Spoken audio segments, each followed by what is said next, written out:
This is Let's Talk Big, the Big Read with Jane Berger and Jen Hazel. The Owens Community College Campus Read is taking place now and throughout the semester, with the goal of bringing awareness of different perspectives through books. The Campus Read book is How We Fight for Our Lives by Saeed Jones, and tells the story of how each of us creates a place for ourselves in this world. Here to share their insight from the book is Owens Community College Director of Library Services, Jane Berger, and Professor of English, Jennifer Hazel. All right, it's time to talk big. My name is Jen Hazel, and I have with me Jane Berger. I know you love these passages. So just stick with us, and I'll just read the whole book to you eventually. Right. So I'm going back because I feel like we kind of shortchanged the passage that I started with on our last podcast, where Saeed says, being black can get you killed, being gay can get you killed, being a black gay boy is a death wish. You know, we talked a little bit about how we felt that was really the beginning of how he fights for his life anyway. His realization of his life is taking a path that is going to be challenging. Let me stop you for a second. Go back to the passage when he was talking about the girl, how it must be okay. Yeah, read that again, and because I actually see a lot of connection between that and this. Yes. We were talking also on page 45 last week. He was in the auditorium of his school, and they were listening to someone, I think Matthew Shepard had just been killed. It was in regard to that. The girl sitting right in front of me let her head drop to her chest as if felled. She shook her head back and forth, crying softly. It repulsed me then, her freedom. So I feel like he is looking at this girl with such envy that she can just let everyone know how she feels. What's wrong with that? I mean, you feel these emotions, you're moved by what has happened, but yet Saeed didn't feel that he had that freedom. So when we go ahead to page 56, this is where he experiences his first gay encounter with, as it turns out, an older man. The man is in his 40s or something, and he makes plans to meet him. And this line just tears at my heart. The man, they're doing their thing, and then somebody comes in, and all of a sudden, the man, as he says, transforms. I couldn't bear to watch him transform back into a real man and leave me standing there, still a faggot, someone who swung that way and got stuck.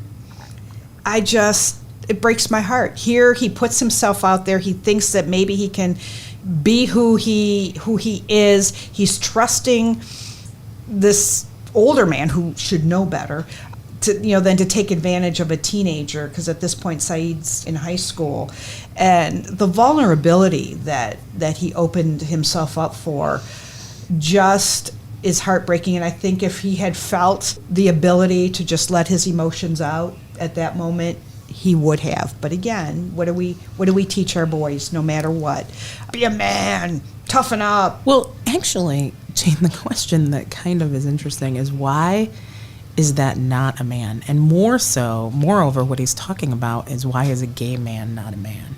Right. And really, why not? Right. Because in thinking back to time period, so please keep in mind to our listeners right. the time period.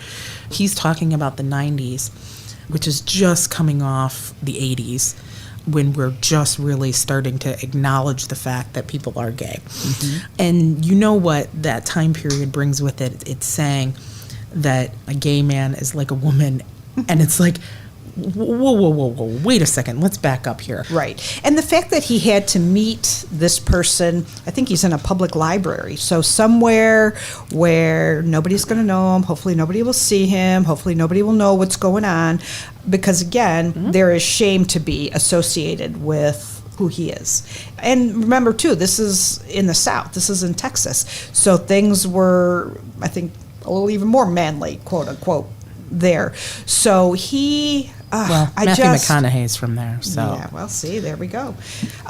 It just breaks my heart to think how raw and out there in the open he was left. Just nobody to take care of him. He trusted, he seems like such a kind soul who just wants happiness. He just wants to feel feelings with someone he could care about. He took a chance, and that's not unlike any, boys and girls who are taking a chance on each other, like, oh, it's a big risk. Is he going to like me? Is he not? Am I going to do this right? What does he expect? It's no different with Saeed and, another boy or another man. But this was a man who, he just took such advantage of him, in my opinion, of who he was. He got what he wanted and then is just going to leave Saeed there as vulnerable could be. Yeah, very much so, Jane. And it's almost like, oh, well, that didn't really, happen. I'm going back to being my man. Right, Yeah. right. And you are just this over here. And where are we now? Sure, more people are comfortable. It's more accepted to say who you are. I'm gay, I like guys, I like girls, whatever the case may be. But I still feel like there is that stigma of seeing boys, men cry, and if you cry, you're a girl. I still feel like that's kind of out there. No, I would definitely agree with that. In bringing it back to the book, why is it that Saeed has to fight for his life? Why do we have to do that?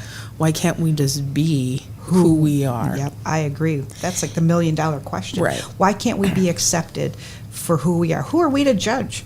I'm sure I do things that some people scratch their head, but I don't think anybody would say, oh, well, you don't deserve to live because you like grape ice cream or whatever it is. You know what I mean? Well, that would be interesting ice cream. But yes, no, absolutely, Jane. And it even makes me think, if we take this to a much larger scope, if we look at people with different neurotypes, or if we start looking at individuals who may have disabilities and disabilities that are not ones that are easily seen. Visible, sure. Mm-hmm. Yes. I think that it's larger of that too. Like, why do we have to fight for our lives to be accepted? We should just be. Right. And that's really at the core of what I think we really need. And Yes. well, that's the core of what we're doing here. It is, right. And I feel like we as a society prey on the vulnerable, those who we may think won't fight back. And so, no, they're not going to fight back because they're always fighting to keep their head above water and just keep their lives on track and safe. We have a lot to learn, I feel, in our society. We've come a ways, but we still have a lot to learn and a lot more progress to make when it comes to being gay, being black, being anything other than what is considered quote-unquote mainstream. Absolutely.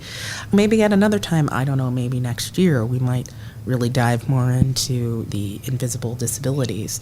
Not that I'm dropping any hints, but no, not at all. Well, and another little teaser is, what kind of long-term issues does this leave you with? If you can't be with who you are, this plays with your head. That's also a little teaser. So that'll do it for us today. Jane and I need to stop talking big. That's right. On behalf of Jane Berger and myself, just keep on talking big. Join us again for Let's Talk Big, the Big Read with Jane Berger and Jen Hazel.